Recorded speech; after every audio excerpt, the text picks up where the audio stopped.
Les responsables du PROCASEF, projet cadastre et sécurisation foncière, en collaboration avec la mairie de Ndiaganiao, ont organisé une rencontre avec les chefs de village pour le lancement des opérations foncières. L'objectif visé est de faciliter les populations à avoir des NICAD, c'est-à-dire des numéros d'identification cadastre de leurs parcelles. Pour ceux qui le désirent, on leur délimite leur parcelle. Après, on l'amène au cadastre qui donne le numéro d'identification. Ensuite, on vient à la mairie pour faire une affiche publique. De ce fait, toute personne à qui on a délimité ses parcelles verra son nom et la dimension de sa parcelle. Si aujourd'hui, tu détiens ton NICAD et que tu n'as rien, tu peux te présenter avec à la banque et la banque peut t'accompagner à valoriser ta parcelle agricole. Pour une réussite de ce projet, l'importance de la communication et de la sensibilisation a été soulevée. Les problèmes fonciers sont énormes. Je ne parle pas ailleurs, mais là où j'habite, si tu te réveilles et entames des opérations sans informer les populations, ça sera difficile. En dehors de ça, le projet compte accompagner la commune à disposer d'un plan d'occupation et d'affectation des sols. D'autant plus qu'il y a déjà un zonage, centre, bas-fond, Agsando. Donc il y aura au moins une discussion approfondie pour identifier les vocations des zones que j'ai évoquées tantôt, zone agricole, zone pastorale, zone d'extension des habitants, parcours de bétail, etc. À noter que cette approche systématique d'enregistrement des droits fonciers intervient dans 138 communes du Sénégal.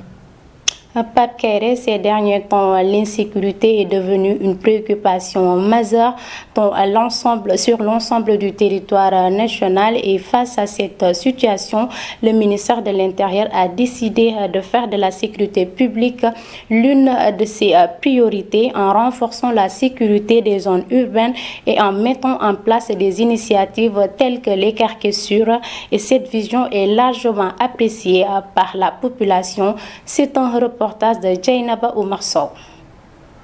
Lutter définitivement contre l'insécurité galopante qui secoue le pays, notamment dans les zones urbaines, est l'objectif affiché par le ministère de l'Intérieur. À cet effet, l'initiative Quartier Sûr a été lancée pour renforcer la sécurité sur l'ensemble du territoire national. Une vision largement saluée par la population.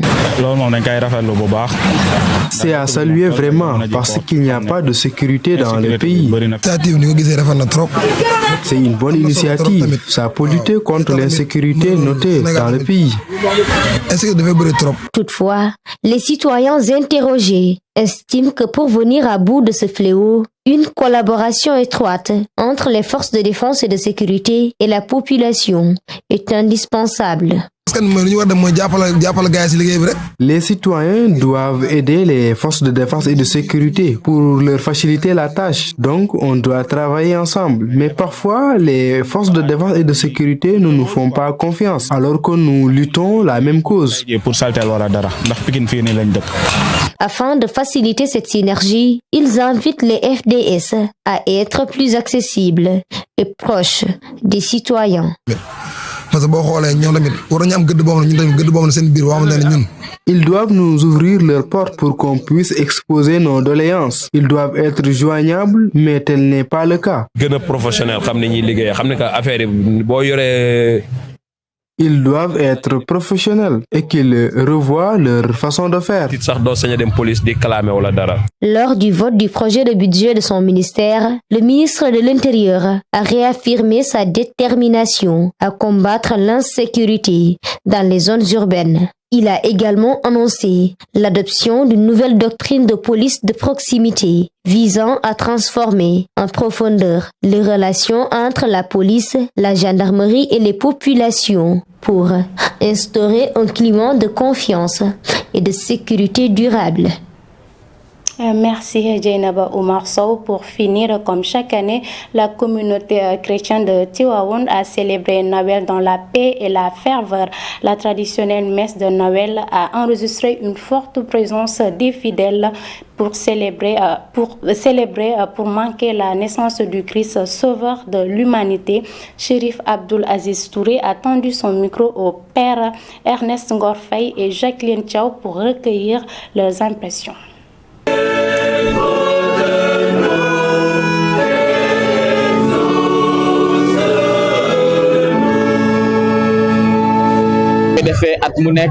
Comme on le fait chaque année, nous célébrons la naissance de Jésus, qui a accepté de descendre sur terre pour sauver l'humanité et aider l'homme à se rapprocher de son Créateur.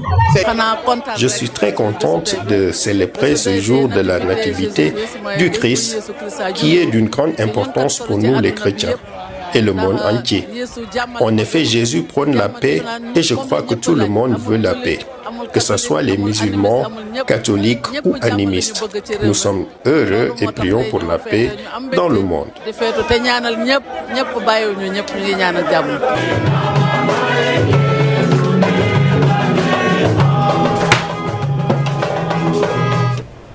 Voilà, c'était tout pour aujourd'hui et l'information continue sur uracsenegal.sn. Merci et très belle journée.